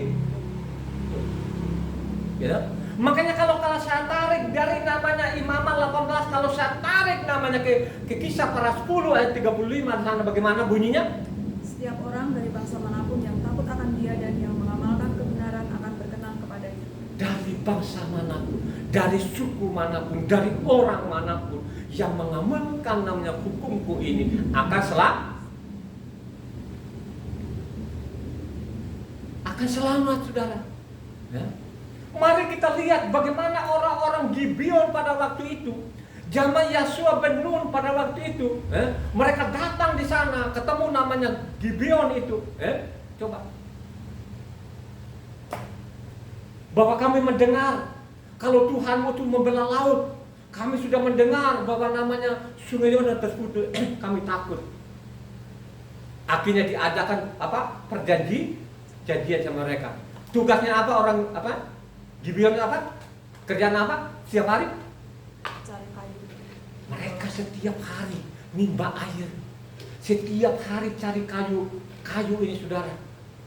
Mereka kerja di lingkungan yang orang-orang suku yang lain tidak boleh, tapi mereka bisa masuk di situ, saudara. Mereka tidak banyak tuntutan. Dia tidak mereka tuntut sama mereka jadikan anak juga. Mereka tetap jadi budak yang disayangi. Halo. Jadi orang Gibeon ini, saudara, tidak banyak tuntutan. Mereka kerja setiap hari di lingkungan namanya bait suci di situ. Kerjaan apa? Bukan ongkang-ongkangan, saudara. Mereka bekerja bahu-membahu di situ, timba air namanya maupun sedia kayu bakar, saudara. Coba. Mereka masuk di tempat-tempat yang dilarang orang suku-suku yang lain, tapi mereka bisa Kenapa mereka bisa masuk? Karena mereka sediakan air. Mereka sediakan kayu, saudara. Coba mereka bisa masuk, saudara. Mereka tidak banyak tuntutan. Mereka nanti mau mengganti kedudukan imam-imam, mereka mau jadi nabi, tidak pernah ada. Akhirnya disayang nggak Tuhan itu orang-orang Gibeon? Halo? Ada nggak sekarang seperti itu? Tidak ada, malah sombong. Sombongnya setengah mati sekarang ini. Taurat sudah dibuat. Ini kan kurang ajar sekali. Coba kita baca namanya orang Gibeon ini. Coba 2 Samuel 21 ayat 1-9.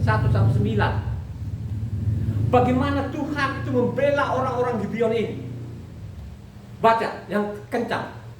Supaya pendengar itu jangan sombong. Mari ikuti apa yang dilakukan oleh orang Gibeon ini. Mereka ikuti kebenaran. Mereka ikuti Taurat. Mereka ikuti petunjuk dari Tuhan.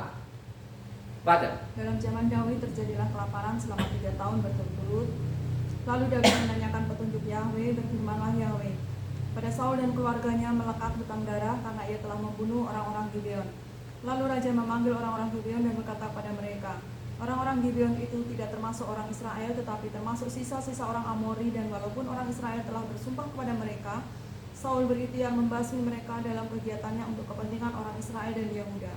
Daud berkata kepada orang-orang Gibeon, apakah yang dapat kuperbuat bagimu, dan dengan apakah dapat kuadakan penebusan supaya kamu memberkati milik pusaka Yahweh?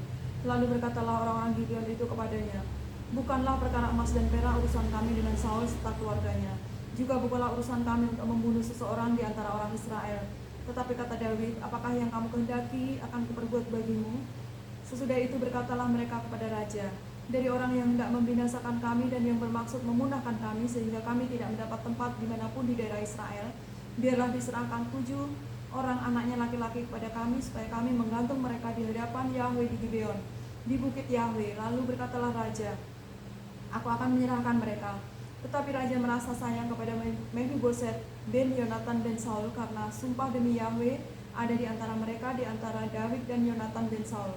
Lalu raja mengambil kedua anak laki-laki Rispa binti Aya yang dilahirkan bagi Saul, yakni Armoni dan Mephiboset, dan kelima anak laki-laki Merab binti Saul yang dilahirkannya bagi Adriel bin Barsilai orang Mehola itu. Kemudian diserahkannya mereka ke dalam tangan orang-orang Gibeon. Orang-orang ini menggantung mereka di atas bukit di hadapan Yahweh. Ketujuh orang itu tewas bersama-sama. Mereka telah dihukum mati pada awal musim menuai, pada permulaan musim menuai jelek. Akhirnya apa, saudara? Dihukum namanya bangsa Israel 3 tahun itu tidak turun. Ini gara-gara dia bela ini orang yang nurut aja ini. Ini mereka tuh gak banyak ngomong, saudara. Disuruh begini, ikut disuruh begini. Bisa nggak kau tiru orang-orang Gibeon ini? Kalau engkau mau saja kau tiru seperti itu, kau tidak akan diselamatkan. Kau akan dibela oleh Tuhan. Lu tidak pernah akan mati dengan malapetaka. Lu tidak pernah akan mati dengan penyakit. Yakin betul-betul itu. Ya. Tapi kalau engkau membangkang, ya, akan dihukum. Kita sudah baca tadi. Dihukum, saudara. Gitu. Makanya kalau kau baca namanya Ulangan 26 ayat 4 di sana, bagaimana 14 bagaimana bunyinya? Ulangan 24 ayat 16 di sana, ya. Coba baca Ulangan 24 ayat 16. Janganlah ayah dihukum mati karena anaknya, janganlah juga anak dihukum mati karena ayahnya. Setiap orang harus dihukum mati karena dosanya sendiri. Setiap orang dihukum mati karena perbuatannya, ya. Diselamatkan orang karena dia mengikuti namanya perintah Tuhan. Dia nurut, dia tidak membangkang, dia tidak akan sombong. Orang-orang sombong itu kalau bilang hukumnya Tuhan sudah dibawa, itu orang-orang sombong, ya. Orang pongah, ya. Coba, nanti akan kamu dihukum, bukan saya loh. Ini tadi kan kita baca. Makanya kalau engkau baca Yeskiel 14 ayat 14 di sana, bagaimana bunyinya? Biarpun di tengah-tengahnya berada ketiga orang ini, yaitu Noah, Daniel, dan Hiob, mereka akan menyelamatkan hanya nyawanya sendiri karena kebenaran mereka. Demikian firman Tuhan Yahweh. Hanya menyelamatkan diri karena dia tidak akan bisa menyelamatkan isinya, dia tidak bisa menyelamatkan anak-anaknya.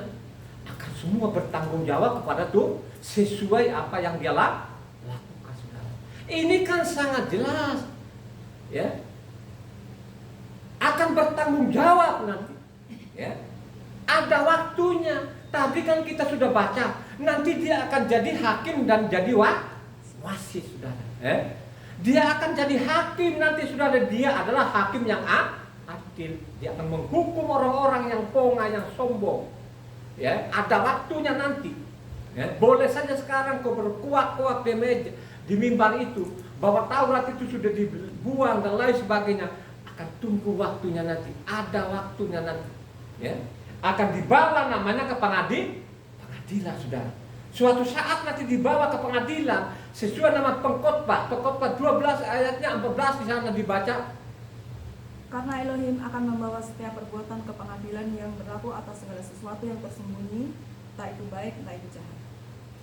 Suatu saat nanti akan dia bawa ke pengadilan di sana, akan menghukum. Ya. Lu lakukan firman, akan lu bebas. Tapi kalau kau membangkang, kau sombong, itu akan dilemparkan neraka. Matitia 12 ayat 34-37. Hai kamu keturunan ulat beludak, bagaimanakah kamu dapat mengucapkan hal-hal yang baik, sedangkan kamu sendiri jahat? Karena itu, yang diucapkan mulut meluap dari hati. Orang yang baik mengeluarkan hal-hal yang baik dari perbendaharaannya, dan orang yang baik mengeluarkan hal-hal baik dari perbendaharaannya yang baik, dan orang yang jahat mengeluarkan hal-hal yang jahat dari perbendaharaannya yang jahat. Tetapi aku berkata kepadamu, setiap kata sia-sia yang diucapkan orang harus dipertanggungjawabkan pada hari penghakiman. Karena menurut ucapanmu engkau akan dibenarkan, dan menurut ucapanmu pula engkau akan dihukum. Menurut ucapanmu akan dibenarkan, dan menurut ucapanmu juga akan dihukum suatu saat, saudara. Ada waktunya. Kalau kau berkoak-koak itu, kau mengatakan kebenaran, tidak akan dihukum. Matitia 16 ayat 27. Sebab anak manusia akan datang dalam kemuliaan Bapaknya diiringi malaikat-malaikatnya. Pada waktu itu ia akan membalas setiap orang menurut perbuatannya. Suatu saat akan datang nanti sebagai namanya hakim dan wasit, nanti akan dia hukum ini. Catatlah baik-baik ini. Jangan engkau abaikan ini. Ya. Renungkan baik-baik ini. Ya. Jangan engkau terkecoh. Jangan engkau ikut arus. Di dalam hidupmu itu harus ada filter. Harus ada saringan. Supaya kau memiliki namanya filter saringan itu, perlu sekali engkau baca kitab suci ini. Dan Kejadian dan sampai Wahyu berulang-ulang. Pasti engkau tahu yang namanya itu ajaran dari Sion atau bukan dari Sion. Apa Sion itu? Ya? Kalau mereka menuding-nuding selama ini kan, waduh, pokoknya sekarang itu namanya apa, Rasul Saul lah, tulisan Rasul Saul bahwa Taurat itu sudah dibuang. Ini adalah penipuan yang luar biasa. You know? Coba, Mereka tersebar kemana-mana itu.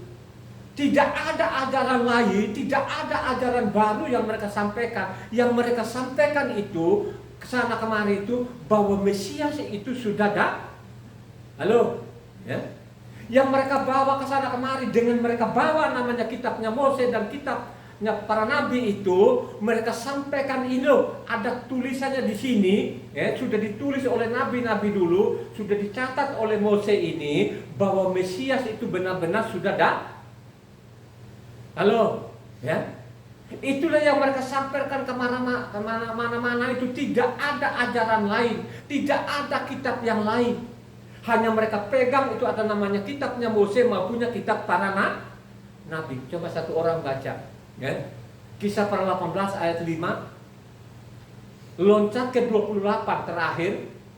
Kisah para Rasul 18 ayatnya 5. Ketika Silas dan Timotius datang dari Makedonia, Saul dengan sepenuhnya dapat memberitakan firman di mana ia memberi kesaksian kepada orang-orang Yahudi bahwa Yesus adalah Mesias. Jadi Yesus Saul sana kemari itu meyakinkan sesuai namanya kitabnya Mose, kitab para nabi itu, bahwa Mesias Yesus adalah ya apa? Mesias. Ini itu yang mereka sebarkan kemana-mana. Tidak ada namanya perjanjian baru dengan kitab yang baru di sana, tidak ada. Yang mereka pegang adalah kitabnya Mose dan kitab para nabi. Ayat 28.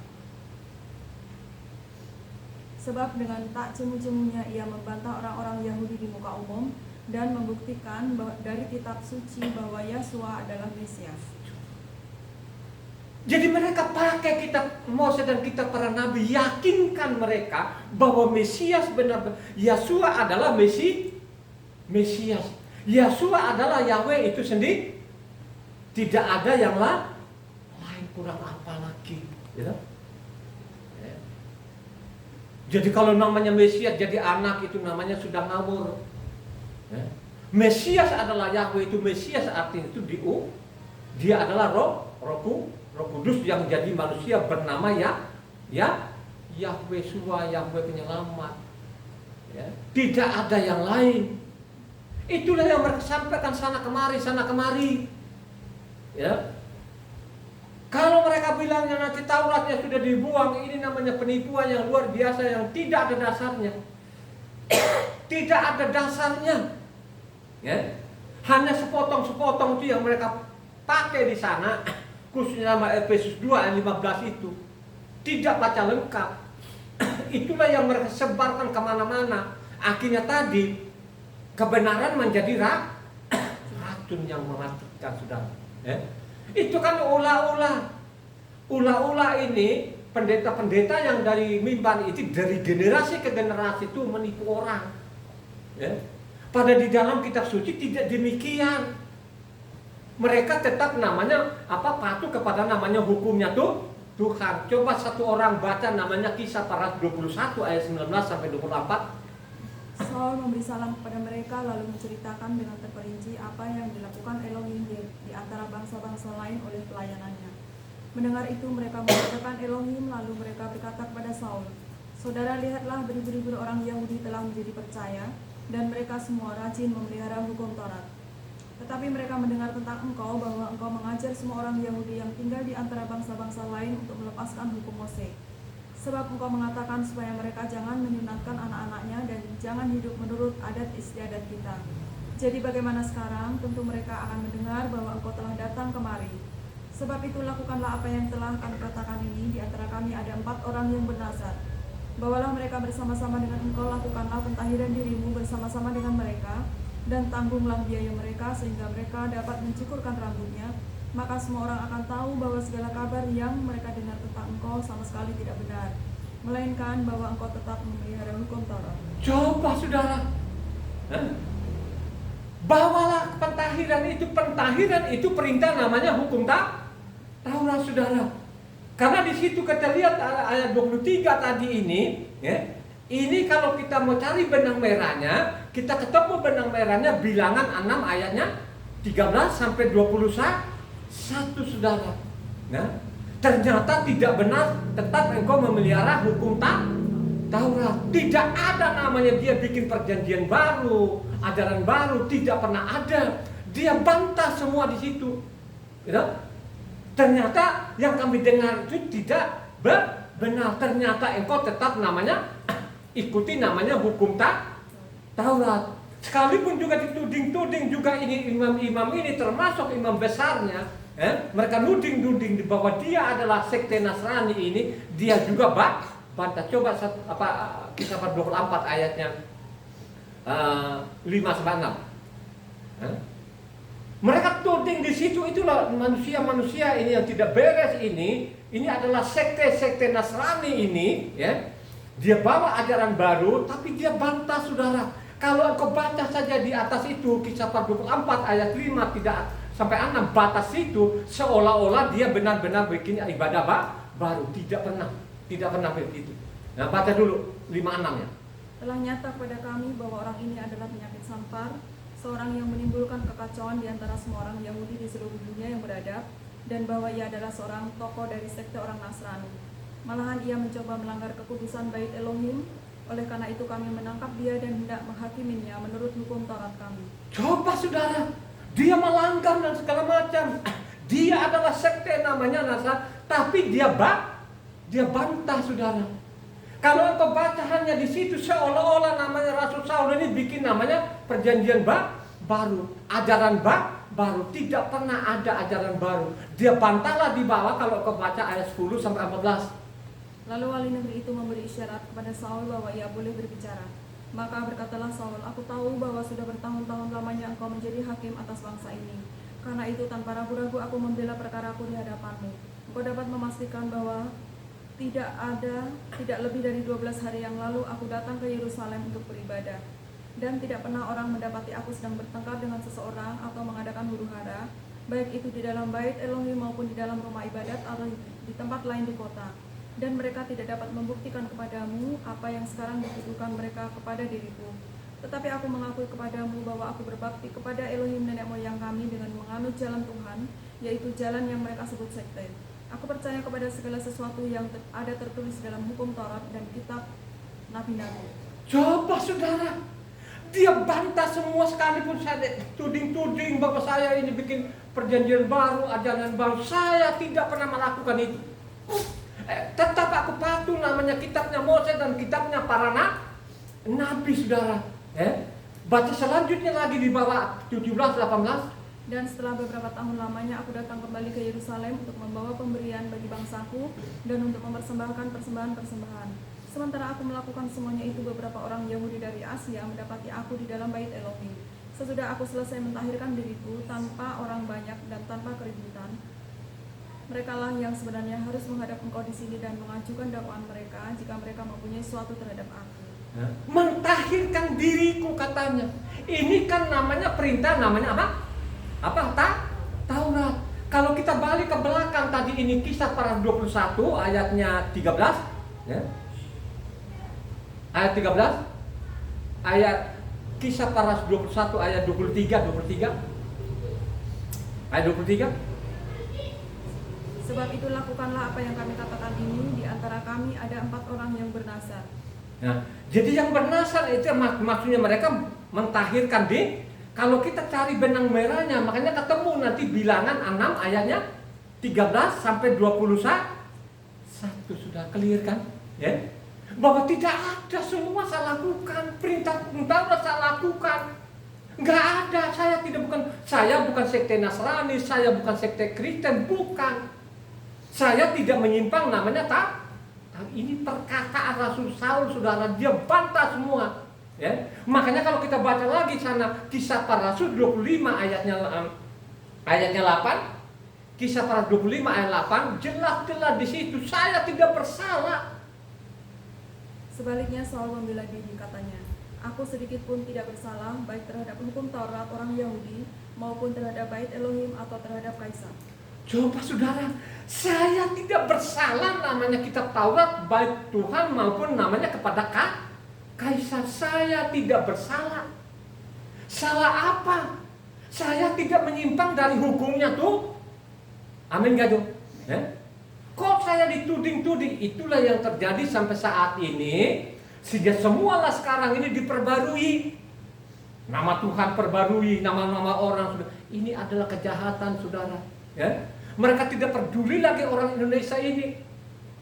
Kristen-Kristen Indonesia itu tidak peduli lagi itu, sekalipun sumbernya waktu mereka salin ini di Eropa sana, itu di Eropa sudah tidak ada orang, sudah direvisi sendiri pun juga kitab sucinya, tetap namanya kepala batu, saudara. Ya, tidak mau lagi merevisi lagi ini, saudara. Dibiarkan begitu saja, dibolak-balik orang coba mengajari yang tidak benar. Yang paling fatal yang mereka ajarkan ini, Taurat itu sudah dibak. Sekalipun juga Tuhan mengatakan aku datang di bumi ini bukan meniadakan satu titik, satu iota. Dan keempat penginjil juga ini adalah namanya Matitia maupun Markus, Lukas maupun Yohanan ini tidak pernah namanya ada ajaran mereka supaya batalkan semua dicatat dari mulutnya Tuhan itu sendiri bahwa Taurat itu Taurat itu yang menghidupkan, tidak ada yang lain. Amin gak? Marilah kau renungkan lagi ini hari ini, apa yang kau baca tadi Yesaya 2 ini, ya, supaya dalam hidupmu ada filter. Sehingga harus kau tahu ini ajaran dari Sion atau ajaran dari bukan Sion. Amin gak?